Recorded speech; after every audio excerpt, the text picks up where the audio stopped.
Hello दोस्तों। आज का टॉपिक है एपीएमसी क्या है। यह जाने बगैर किसान एपीएमसी का बचाव कर रहे हैं, सरकार के द्वारा लाए गए बिलों का विरोध कर रहे हैं।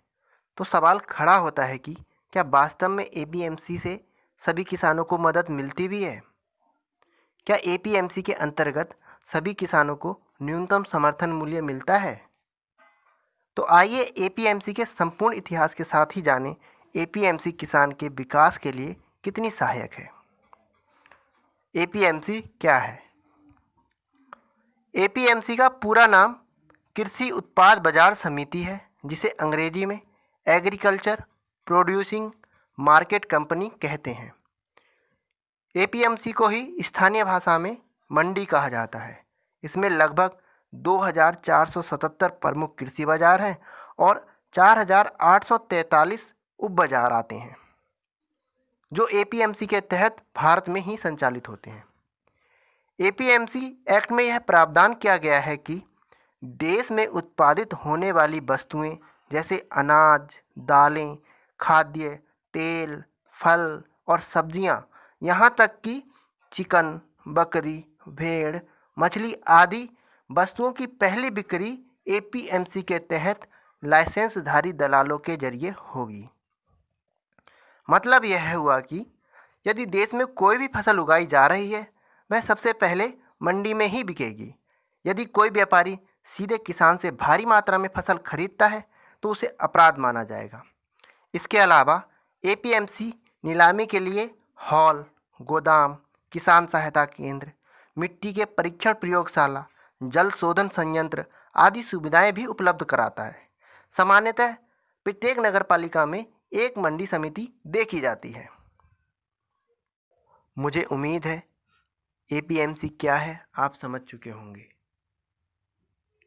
लेकिन एपीएमसी के लिए इतना जो संघर्ष हो रहा है उसको जानने के लिए ज़रूरी है एपीएमसी का इतिहास जानना, अर्थात उसकी पृष्ठभूमि। तभी आप कोई सही निष्कर्ष निकाल सकते हैं। तो आइए जानते हैं एपीएमसी का इतिहास। स्वतंत्रता प्राप्ति के पश्चात सरकार के द्वारा आश्वासन दिया गया था कि किसानों की स्थिति में सुधार करेंगे। उस समय किसान साहूकारों और महाजनों के चंगुल में आसानी से फंस जाते थे, क्योंकि एक ग्रामीण किसान के खेती के अलावा भी अनेक प्रकार के खर्च होते थे और होते भी हैं, जैसे शादी, हवन, नामकरण, क्रियाक्रम, स्वास्थ्य आदि। अब गरीब किसानों के पास पैसे होते नहीं थे, इसलिए क्या वो करते थे, उन्हें ऊंची ब्याज दरों पर साहूकारों से पैसे लेने पड़ते थे और पैसे समय से ना लौटाने के कारण साहूकार तैयार फसल जबरन अधिकार कर लेते थे। इस तरह किसानों का शोषण चरम स्तर पर पहुंच चुका था। सरकार ने स्थिति को सुधारने के लिए कृषि क्षेत्र में सुधार के लिए एपीएमसी की स्थापना की, ताकि किसानों की फसल साहूकारों के हाथों ना बिके, अर्थात साहूकार उनकी फसल नौने पौने दाम में ना खरीदें। और कानून बनाया गया कि अब से किसान केवल मंडी में ही फसल बेचेगा या फिर लाइसेंसधारी द्वारा दलालों को बेचेगा। जो होता ये है कि जो दलाल होते हैं वो बाद में मंडी तक ही वो फसल पहुंचाते हैं और वो लाभ कमाते हैं। इसी तरह अगर आप एपीएमसी की संरचना और उसके बाद लाभ जानेंगे तो शायद आपको कुछ ज़्यादा समझ आए। तो मंडियों में, अर्थात एपीएमसी मंडी ही एपीएमसी है, तो मंडियों में निर्णय लेने वाले शीर्ष पदों की संरचना इस तरह से बनाई गई थी कि इसमें एक बड़ा बहुमत किसानों का हो और इस समिति का अध्यक्ष भी किसान हो। तो व्यवस्था तो बहुत अच्छी बनाई गई थी और खूब चल भी रही थी, लेकिन इसमें राजनीति घुल गई और फिर राजनीति बड़े स्तर पर होने लगी। फिर भी अभी तक की स्थिति फिर भी ठीक थी।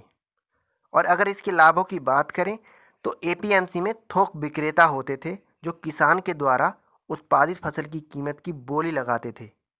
जो फसल की कीमत में अधिक बोली लगाता था वह उसे खरीद लेता था। दूसरा, एपीएमसी में फुटकर दुकानें भी होती थीं जहां आम आदमी चाहे तो मंडी से सब्जी खरीद सकता था। आमतौर पर आप भी कई बार मंडी गए होंगे और सब्जियां वहां से खरीदी होंगी।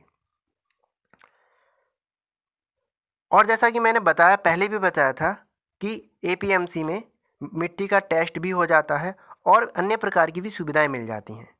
और कुछ लोग आड़ती होते हैं, मतलब आड़ती ही दलाल हैं और दलाल ही कमीशन एजेंट हैं जो किसानों को फसल बेचने में मदद करते थे। उम्मीद है आपको यह वीडियो अच्छी लगी हो और एपीएमसी से संबंधित महत्वपूर्ण जानकारी मिली हो।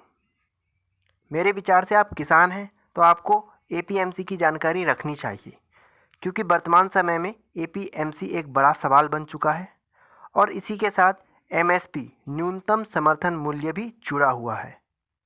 और यदि आपको एपीएमसी से संबंधित और भी जानकारी चाहिए तो डिस्क्रिप्शन बॉक्स में नीचे एक लिंक दिया गया है जहां आप एपीएमसी के उद्देश्य, लाभ, हानि एवं एपीएमसी के सुधार के बारे में भी जान सकते हैं। और यदि आप एपीएमसी से जुड़ा नेक्स्ट पार्ट चाहते हैं तो प्लीज़ कमेंट करें। धन्यवाद।